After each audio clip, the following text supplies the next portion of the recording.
Well, all right, I think we will go ahead and get started to take advantage of this time we have together. Again, good evening and welcome to You Good Part 2. Tonight we're going to be focusing on attending the hurt. My name is Jim Donnelly and I'm a member and elder at Westminster Presbyterian Church.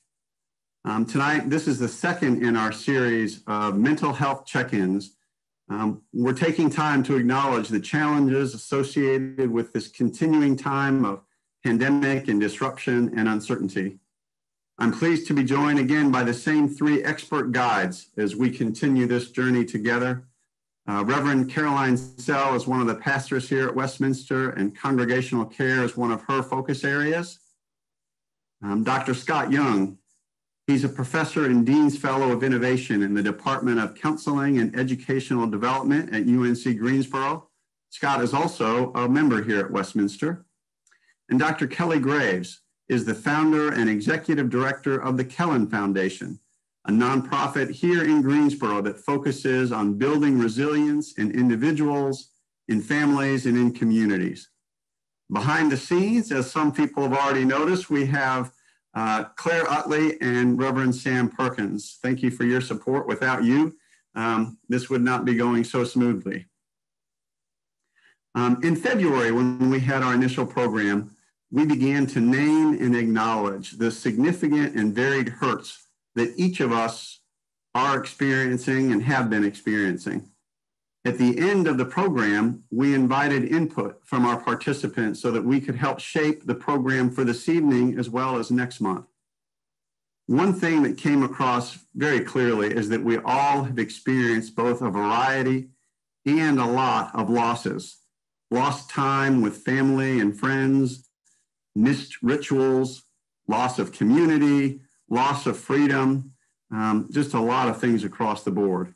So we're going to take some time this evening to call out and give space to those hurts that the losses have created. We also heard from folks about a variety of topics that we might address, including creating connections, building resilience, and learning how to cope with anxiety and bolster ourselves. We will touch base on some of those later this evening as well as into the next session. In fact, much of the next session will focus on mending the hurts and looking forward to what comes next. We are once again recording this program, so it is available to those who may not be able to be with us live today. We're using the Zoom webinar platform, and that has both a chat and a Q&A feature. This evening, we'll be using the chat feature as we get into the program as a way for us to name those losses and hurts. And when you do that, you'll be able to submit a chat so that it appears to all of the participants today or just the panelists. We also have the Q&A function. So as we go along, if there are particular things that you would like our speakers to address, you can enter those into the Q&A. At the end of the session, we're going to make available some of the same mental health resources we had last time. And we're also going to invite your feedback on just a couple of questions this time. Thank you for joining us this evening and really for gathering in this space where we can acknowledge and support each other. To open us in prayer and invite us to consider the role of lament in the Christian tradition, I'm going to turn it over to Pastor Caroline.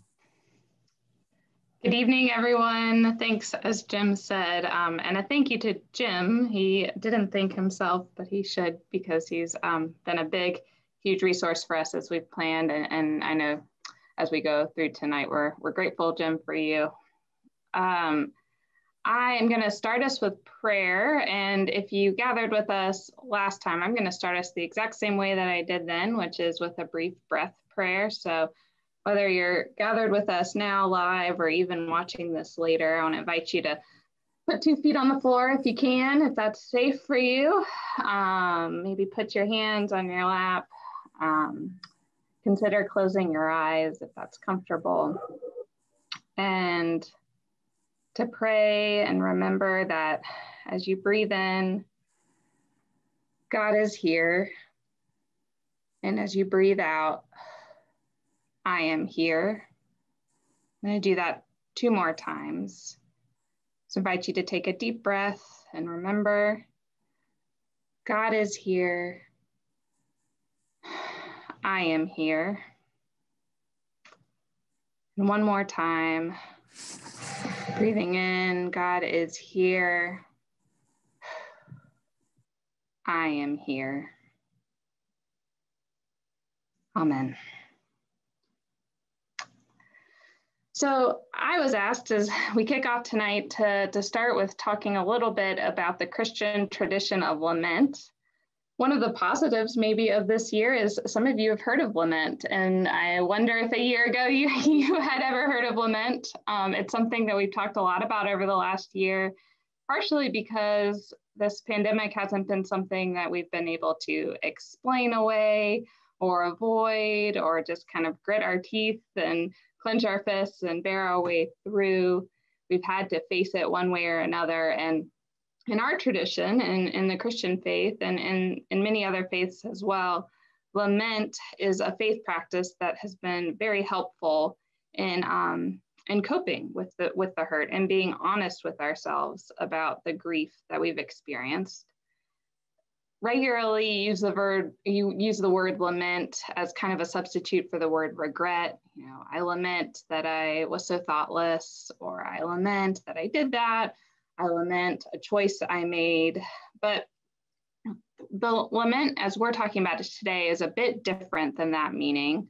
It certainly is naming a regrettable situation, a hurt, a pain, an injustice in the world, but it's specifically naming something that we don't know how to fix.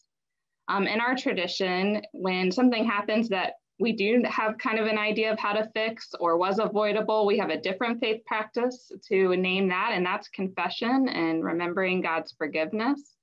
Lament, when we think about lament, it's facing something that really feels bigger than something you can solve. In lament, we name the situation, and we name it to God, and oftentimes it's accompanied by some sort of statement of trust. So it might be something like, why, oh, why, God, is this happening? But I know you're there. And it can go back and forth. About a third of the Psalms are lament. So if you're looking for examples, there's a host of examples in Scripture. Jesus quoted Psalms of lament regularly, most famously on the cross. We'll probably hear these words as we come up to Holy Week. My God, why have you forsaken me? That's quoting Psalm 22, probably the most famous Psalm of lament. There's two kinds of types of lament in Scripture. The first is individual lament, and the second, which is kind of what I've been talking about here, the second is communal lament.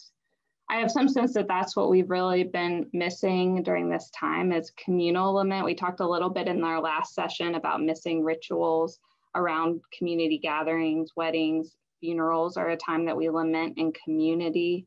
It's a time that the community cries out together after maybe a national tragedy, international tragedy, but it's been really challenging to gather and to lament together.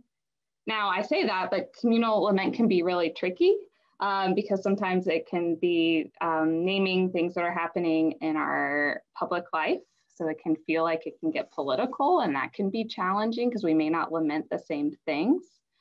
But I think what is most amazing about communal lament is how it reminds us that we are not alone in our sadness or in our grief about what's happening. I've been watching a show. I've watched it twice now on Apple TV called Ted Lasso. Some of you may have watched it. Brene Brown did a whole podcast about it. And Ted Lasso is an American football coach who goes over to the UK to coach soccer, and it's just a great comedic drama. But after one big game that they lose, he has a great speech in the locker room that I think is a speech of lament. So I wanted to read you a quote of that. And it's Ted Lasso says, "Now look, this is a sad moment right now. There's nothing I can do to take that away. But look, do me a favor. Look around. You are not alone. There's something worse than being alone. It's being sad and alone. And none of you are alone." There's something worse than being sad. It's being sad and alone. And that struck out to me as lament is helping us name our sadness, but remembering that we're not alone, that God is with us and there are other people alongside us. And hopefully this panel is one way that we can remember that too, that we are, while some of us are sad, we're not sad and alone. So I think that's what I want to say. And to kick us off, I want to say about lament. And I'm going to hand the mic for now over to Kelly. Wonderful. Thank you so much for that kind of setup. I appreciate just the power of the words that you just shared, and how all of us are lamenting in one way or another with just kind of our journey through our life. And you know, tonight we're talking about attending to the hurts and the loss that we can feel, and how that loss can look different for so many different people. Some of us might be experiencing loss of roles in terms of a working in our working roles. Maybe we had position shifts, or we cut back on hours to take care of home, and you know, all of the ways in which our roles in the workplace might have shifted over the past year. Some of us are looking at shifts in our parenting roles, right? Maybe our seniors moved away, or went to college, or maybe the middle schoolers and high schools no longer are needing and wanting us involved in the same way that maybe when they were younger. So we might experience loss in our parenting roles. Lost in our friendship roles, and in particular, not only losing friends, but losing that connections that we can have sometimes with friends, with going and having coffee and just sharing time and space with each other in the same place. So loss can be a variety of things. We often think about loss only in grief and death, but loss can be much broader than that. It could be loss of relationships and connection that we typically have. And I think because we don't think about loss in that way as much, it's hard for us to recognize when we're feeling loss in our everyday lives. It could even be things like loss of our lifestyle, being able to just go and without a mask and just go and do things, play sports, go to restaurants, things like that we typically have done without really a care, to really kind of really missing those opportunities. What's important for us to keep in mind is that loss can look different, and that different people experience loss in different ways. So one person's big loss could be a small loss for somebody else.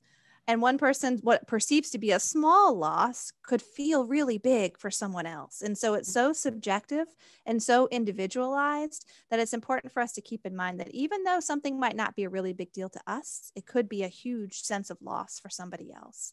And so to stay in that space and hold space with that person to help them experience and work through their loss.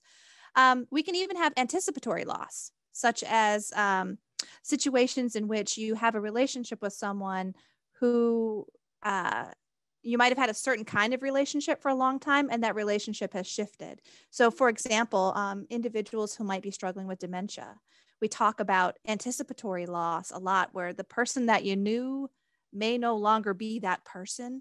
And so they're still physically here, but it feels like a loss because your relationship with that person might have shifted. So anticipatory loss can come into play too. And sometimes loss creates grief, right? And so grief can be a very unpredictable thing. We can move from sadness to anger to denial and then back again, right? Grief is not kind of a straight line. We can have grief reactions related to loss that feel sporadic and feel out of the blue.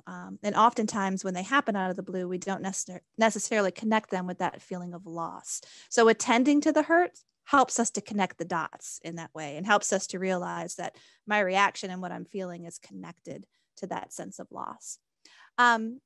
When we name it in that way, it takes away some of the power of the loss. So I often use a dirty laundry analogy.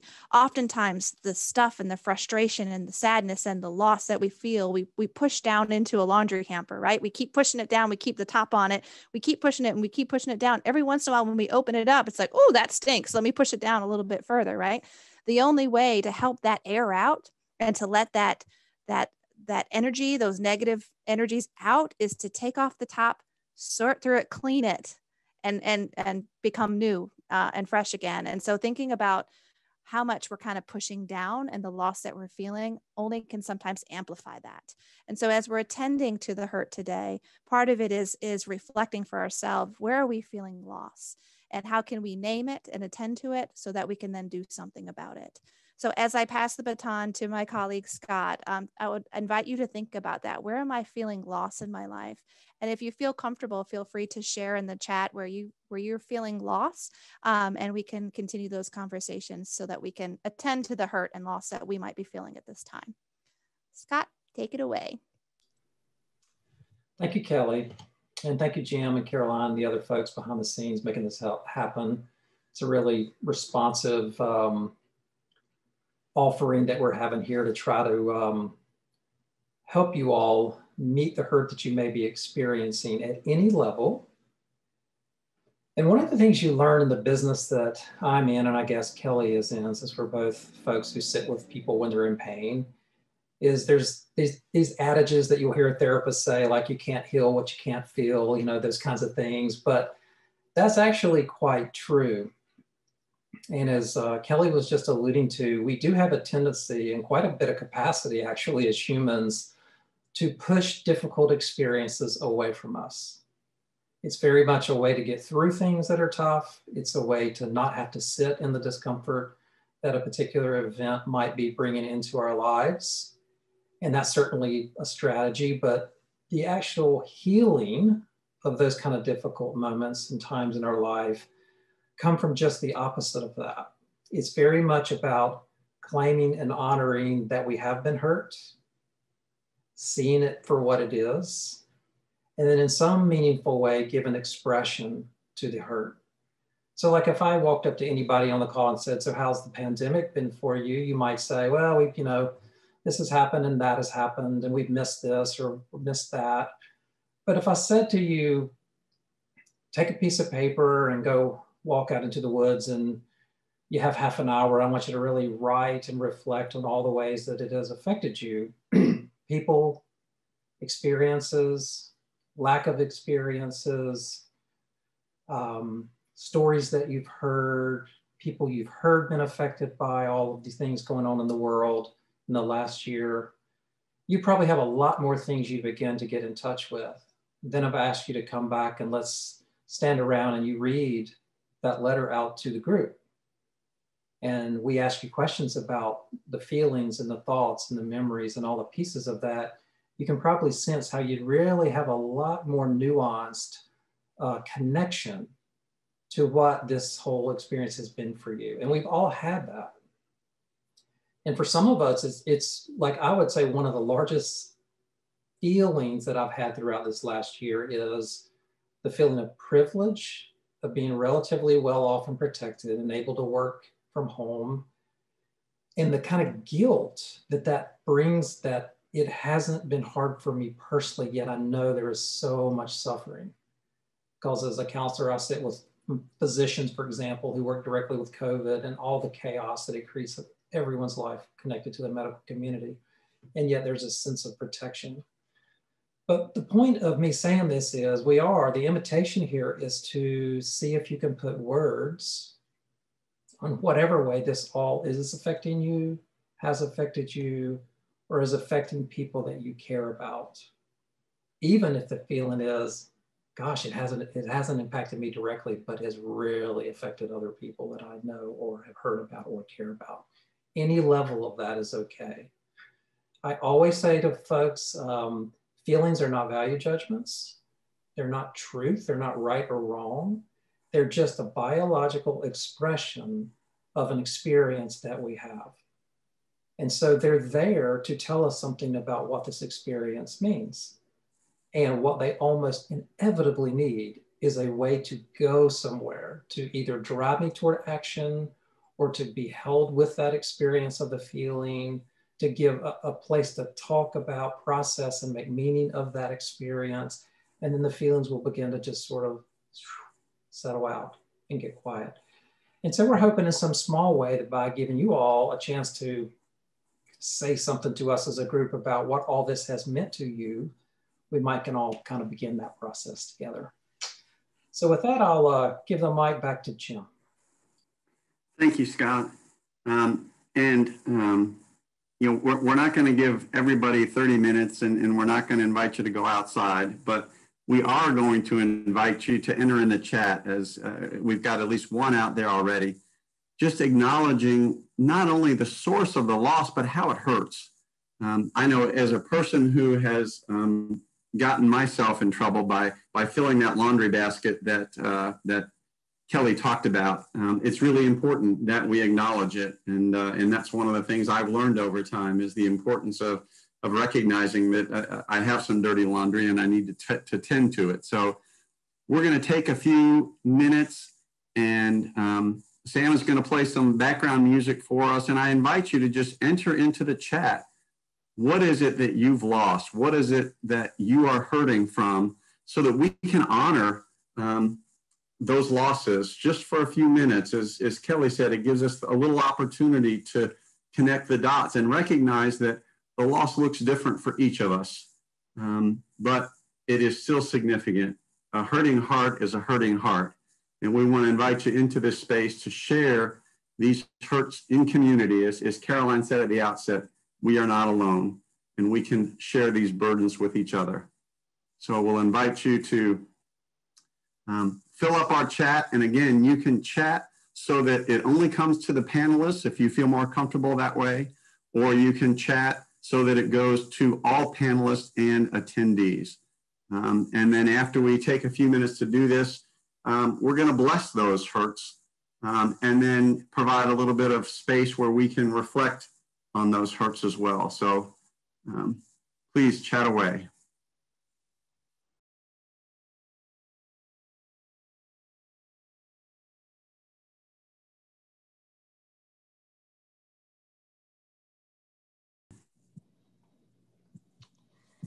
Now let's offer these to God.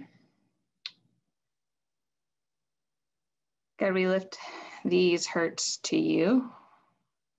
We know that you are a God who weeps alongside us. So God, while we don't often think of that as a blessing, help us trust that it is.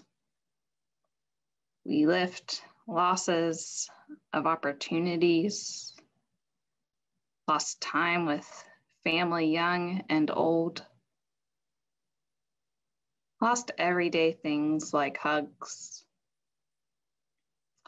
lost mutual trust in people that we knew well and people we didn't. God, we also offer to you ourselves, for we know that many of us have on our minds and hearts others who maybe have had it worse or suffered more. But God, we also remember that somehow you love us all, and that each of our hurts matter to you. So we lift these to you as we continue on. Amen. Amen. Thank you, Caroline. And I'd like to invite our speakers just to share what you noticed as you scrolled through the chats. And I appreciate your responses along the way, but what else might we do to honor what has been offered into this space?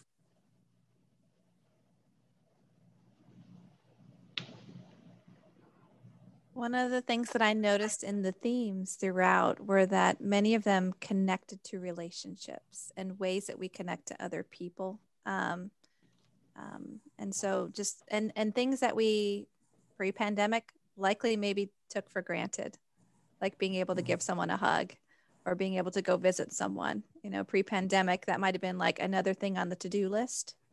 And now what we wouldn't give to be able to see people and visit with people that we hadn't seen in quite some time. And so the power of naming these things that maybe we took for granted before, some of us may have took for granted before, and the simplicity in a way of things that are pretty basic pieces of our lives that are really the core things of what we miss now. So. I certainly agree with that, Kelly. And was struck by the idea of how, you know, humans, we live our life in certain patterns and rituals. We all have maybe the place we like to go get coffee, and the place we enjoy going for lunch, and the people we tend to see during the day. And we build our life around rhythms and patterns, and those are greatly comforting and create security to the human experience. And if nothing else, this last year on so many levels, politically, socially, physically, has been a disruption. And I saw that so much in the things that people were saying. And I also noticed that as the time went on a little more, that there's first it's like, I missed this. And then there's like, I'm afraid, I'm sad, right? There's different levels to the hurt for us around the same experiences. So I think I was struck by just how universal and human that is. I kind of laughed isn't the right word necessarily, but kind of laughed a little bit, because I wrote down, Scott, when you were talking before this time, how you said feelings are not value judgments. And then you were sharing how you're feeling guilty in some ways too. And I thought, gosh, you know, how hard it is. And people were commenting on that. And I kind of named this in the prayer, how hard it is right now not to honor our hurt without feeling like we have to compare ourselves. And I think I say that because I think some of it connects to what you all were saying about relationships, and many of the relationships with people who kind of, we know, love us unconditionally, and we don't have to worry about them judging us. So much of that has been cut off. Places where we feel like we can just bring our full selves. So I don't know, that's something I noticed. And connected to that, you know, if we dug a little bit deeper, there seemed to be a little bit of fear and maybe some anger about lost time and opportunity with other people, elderly parents, opportunities to connect into college and build, you know, like Reverend Sell, if I could share, like the opportunity to see and have your kid on your hip at that age, while you're, you know, in the congregation and you know, at the pulpit, and, you know, all of those things. Like, part of that, I know for me, thinking about like not having birthdays at younger ages and some anger around that. Like, I can't have a birthday for my 3-year-old hasn't had a birthday really yet. Her first year party was kind of like, you know, she's 1, she hasn't had one at 2, she won't have one at 3, and she's really not going to celebrate a birthday with friends and things till she's probably 4.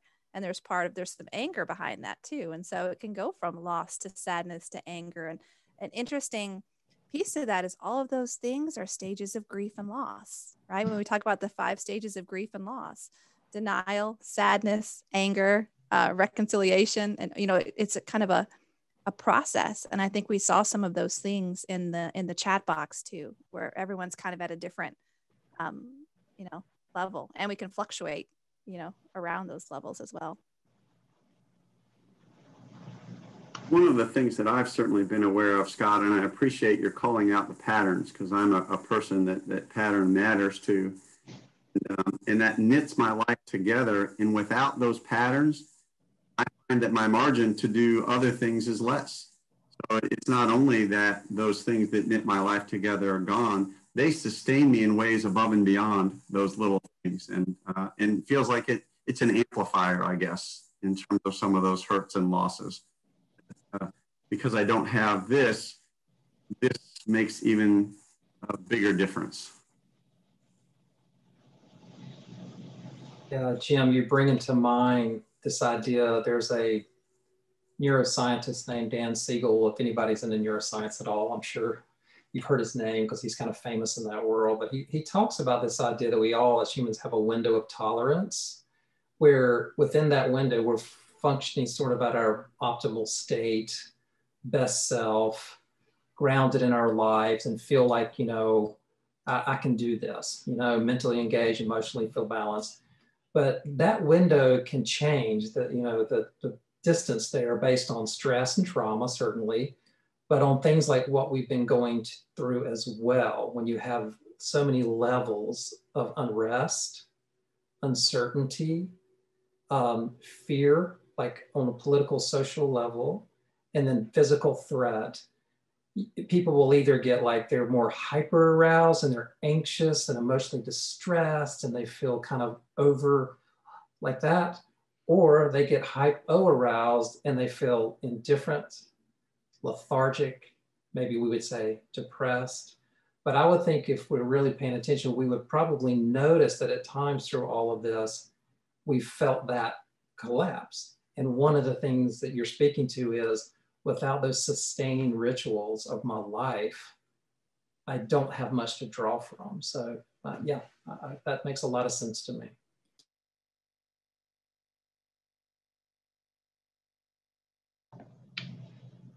I think something that Kelly was talking to that I noticed, and yes, is in my comment, is kind of loss of dreams in a way.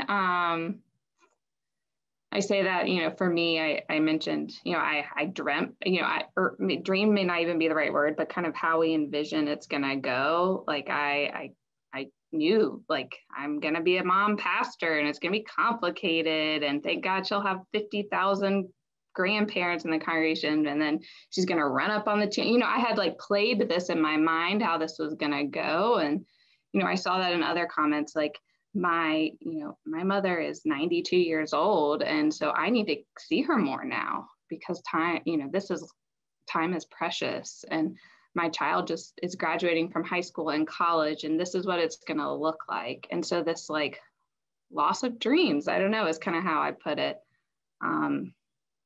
that has been just incredibly challenging for me.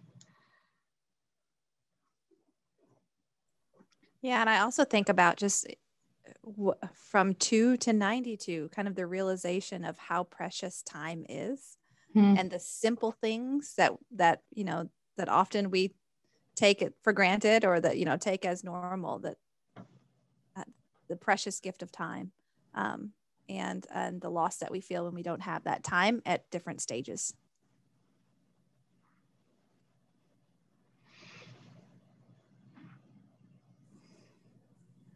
One of the things that folks may be wondering, and I'll invite Kelly and Scott to weigh in on this, you know, it's okay to give ourselves space for these hurts, but how long is it okay to give ourselves space for the hurts for? There's a limit, right? Or is there? Go ahead, Scott. Do you want to jump in first? Either way, you look like you were reaching for the mic. So do you have something on your mind? Oh, so you saying that, just a phrase that I have used a lot, and I've actually taught my middle schoolers as well. And it came from a mentor of mine named Lindy Beauregard, and she unfortunately died of cancer about 9 years ago. But she would say all the time, "It's okay to feel sad, just don't stay there. It's okay to be mad, just don't stay there." Like the feeling word would get swapped out, but it was always, it's okay to feel whatever, just don't stay there. And it really comes back into that window of tolerance idea that Scott was talking about. Like, we can get bumped up or bumped low, and that's normal because we're human. But how do we keep ourselves from getting stuck high or stuck low? Like, how do we get back into that zone, our window of tolerance? Allowing ourselves to feel whatever it is that we're feeling, recognizing and calling it out, attending to that hurt or that feeling, which is what we're doing today. And then how do we develop strategies for ourselves to get kind of back in the zone, back in that window of tolerance? So, and the answer to that could be very different depending upon the person, their strategies, and, you know, what helps them get back into that zone. So, Scott, did you want to add to that? Yeah, I mean, I couldn't agree more with what you just articulated, Kelly, that, you know, to Jim's original question, how long can we stay in these hurts? I mean, we can have feelings that recycle in our lives for years and years and years and years. There's not particularly a time horizon. I have a client I'm working with now who's still grieving the loss of her dad, who died suddenly when she was 6 and she's 68. So, you know, that's just her life story. Obviously, the more we can bring good attention to these things, the quicker they will resolve, right? But I think the thing, what we tend to do is to not feel them or not acknowledge how we were affected by something, which perpetuates and keeps the thing alive.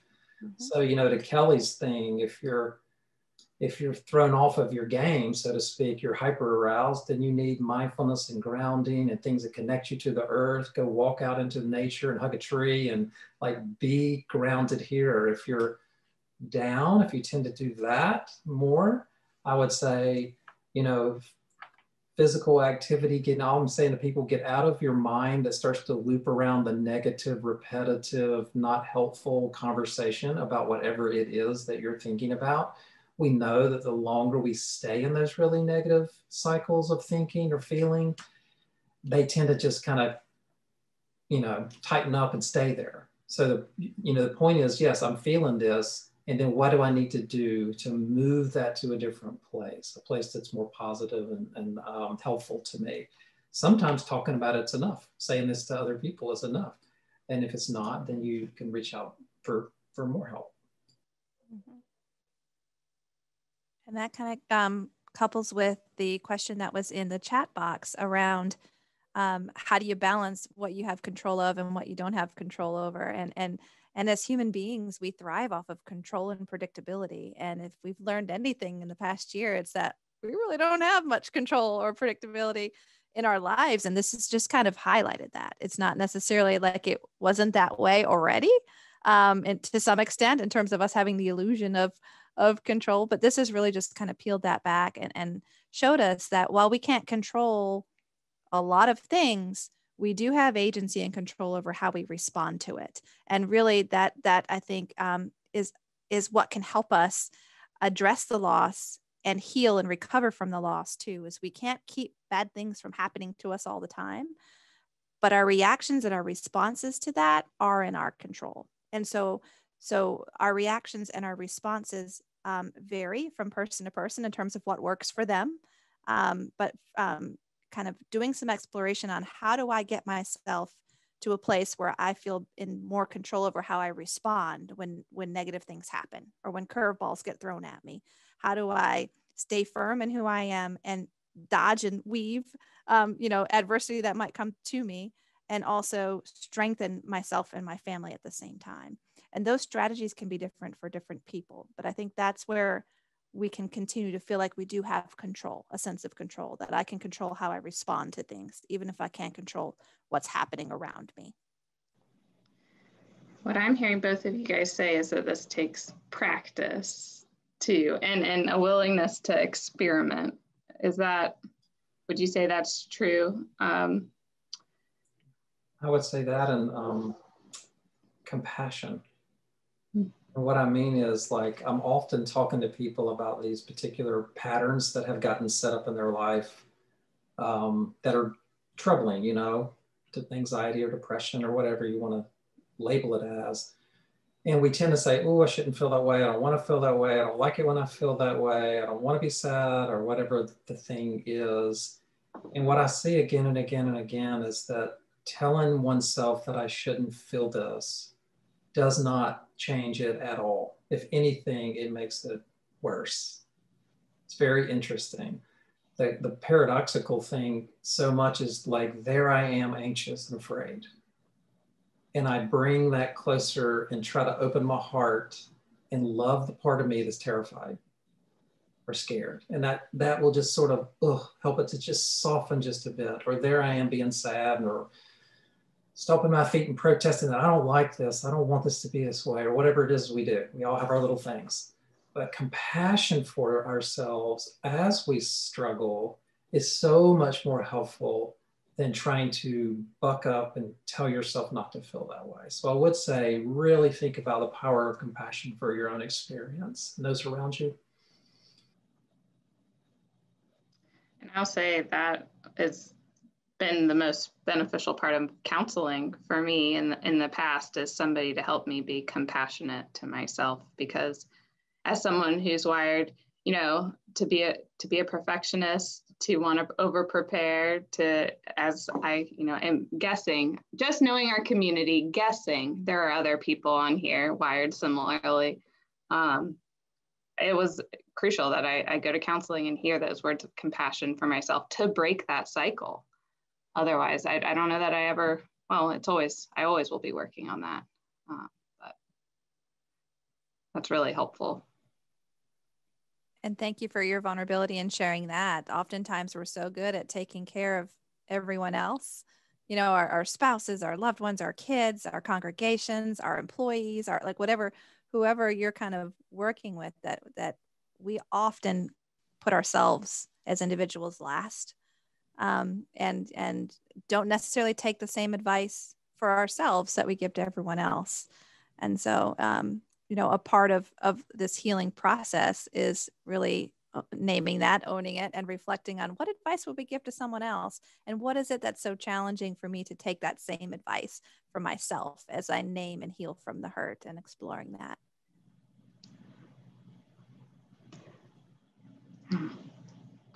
I often am with folks in our congregation who are going through terrible things. You know, as pastors, that's the blessing of the work in many ways, that you get to sit with people. And it is amazing kind of what you guys have been talking about, how many times folks will say, but I know, you know, so-and-so has it worse, or, you know, I know I'm very privileged or whatnot, as they're telling me these terrible things. And how often I have to say, you know what, we're just going to ban that language. We're going to throw it out the window. And you might be right. There might be people who have it worse than you. Yeah. I don't care. Right now, I care about you. And that, you know, that's like stolen straight from the counseling room, for sure. But it's been harder and harder this past year to find those places where people are able to say things like that to you, much less you say them to yourselves. And oftentimes it's largely because we live in such a language of the buts, right? But they have it harder, but they have it. But the reality is if we could shift that language to the ands. So your feelings are valid, and it might be the case that someone else has a lot of struggles or a different situation, but it doesn't necessarily mean that your feelings, reactions, thoughts, behaviors are any less than or different than. There are multiple truths that can be in play here. Lots of things can be true at the same time. And as a society and as humans, we like to compartmentalize in a different way. So it's kind of stretching the way we think, in a sense, to say, and someone else might be having more of a difficult situation, but that doesn't mean that your situation is any less valid.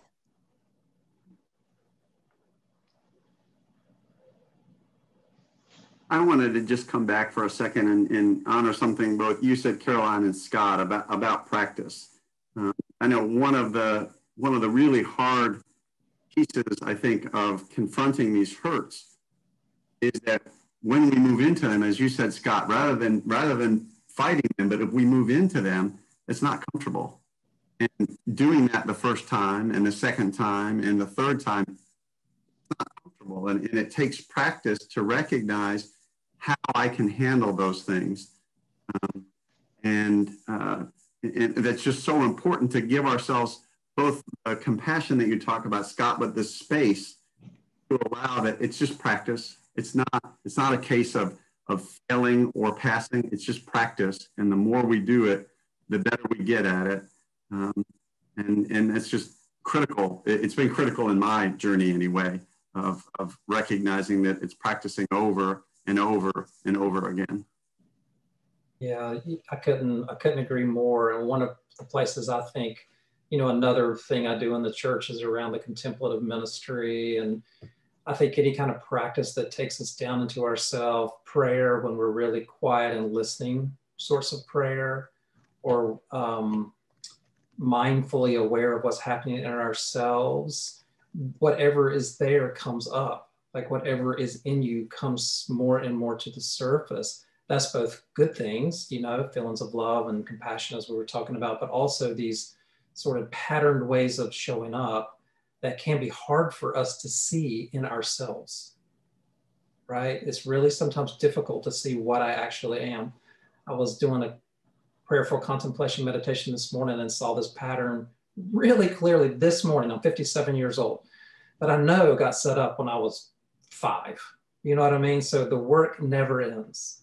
But the point is that when whatever you are, whatever feeling you hold, it's just that, it's a feeling. And if you really sit with a feeling, you will notice that no matter how much, like how painful a feeling is, if you sit with it and just there I am feeling that, 10 minutes, 15 minutes, it will begin to shift and you'll be aware of something else. Something else will come into your awareness and take over the space. So what you really do learn, Jim, I think, is the capacity to hold your own emotion and realize it's not going to kill me. I'm not going to die. It's just what's happening in this moment. And even that, if you really practice those, you'll start to know, and God's loving that and holding me in that and is with me in that, and everything is okay, even as I'm in pain. Thank you, Scott. We are coming closer to the end of our time here. If anybody has any questions, don't hesitate. Your time is running short. You can drop a question in the Q&A or in the chat. And while you're doing that, I'd like to invite Kelly and Scott and Caroline to what kind of closing thoughts can we offer to folks as we look forward, as we continue to cope with the difficulty. We begin to move in that transition. Some of us have gotten that first shot, and there's this shock of, wow, the world could be different again. And so I'd love to hear any insights you can offer folks.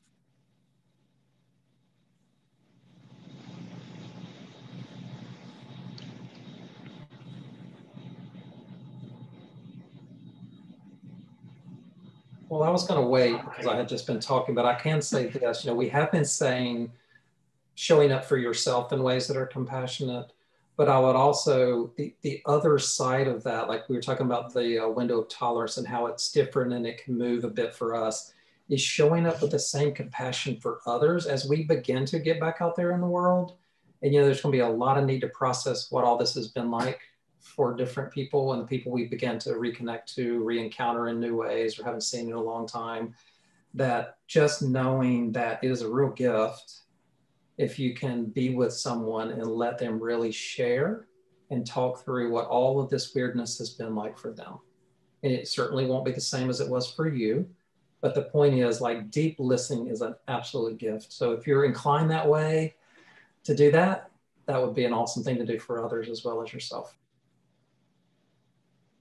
I would 100% agree with that. And also just planting the seed that oftentimes, many folks are still in survival mode right now. And as we come out of the pandemic, as folks are getting their shots and, reintegrating into the community, it is very possible that at those points, people will begin to reflect back and feel that loss. And so it might be that the timing of different people's experiences could be very different than yours.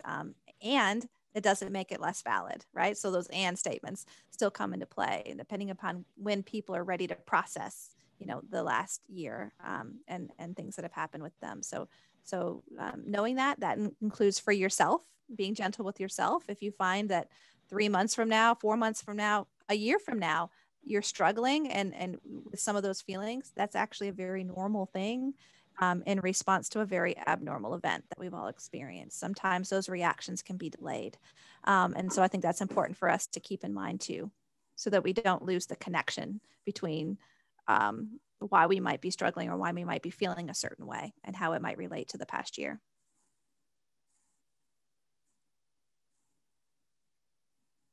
Yeah, that feels like such a challenging question. I think partially because of what Scott and Kelly were saying is just how different the last year has been for each of us, and then how different our kind of re-entry is going to be, all the way down to our different vaccination schedule.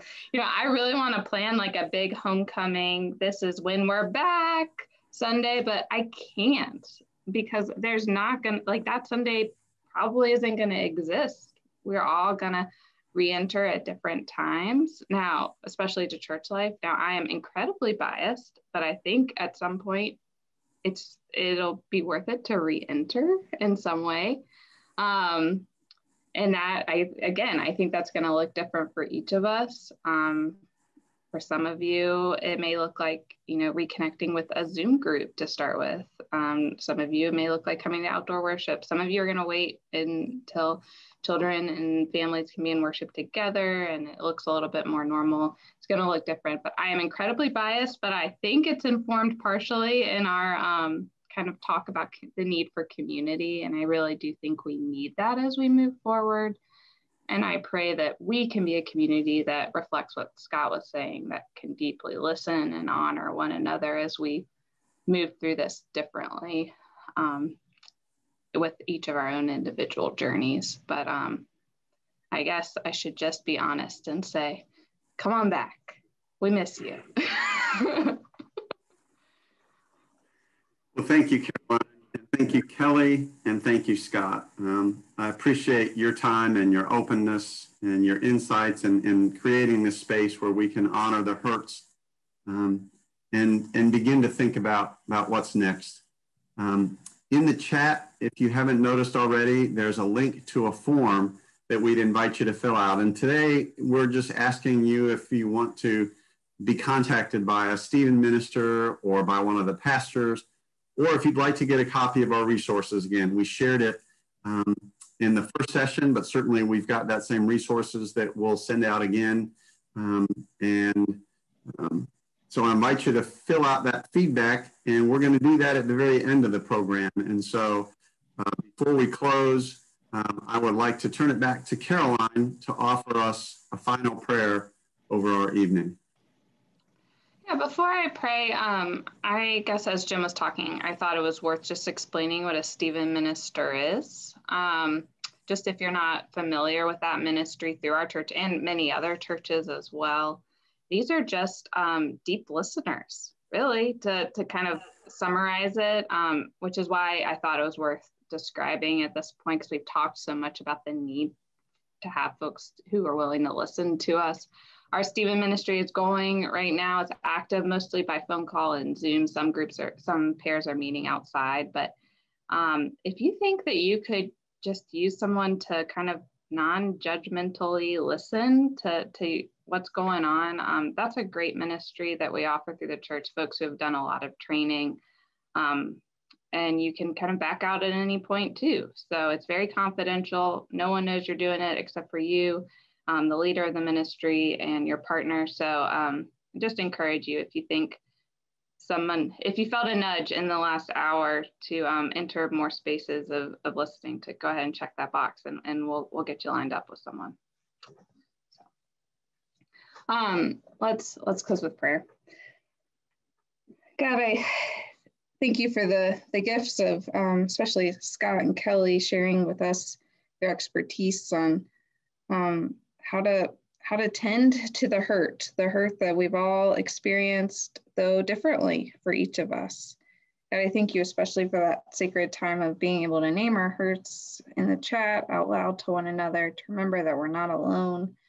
God, I pray that as we move out from this time and this space, that we would be able to find spaces where we can be honest and vulnerable and practice non-judgmental listening to ourselves and to others. That in naming and offering to others and to you and to ourselves our pain, we might be able to take whatever the next step is that you're calling us toward. God, we offer you thanks for this community, and we look expectantly to whatever it is next. Pray this in your son's name. Amen. Amen. Hopefully, if you can join us, you can put April 18th at 6:00 p.m. That will be the final of our series of You Good check-ins, and then we are going to have a service of wholeness and healing in May. So again, thank you for being with us and supporting each other, and we look forward to being with you next month. Have a good evening.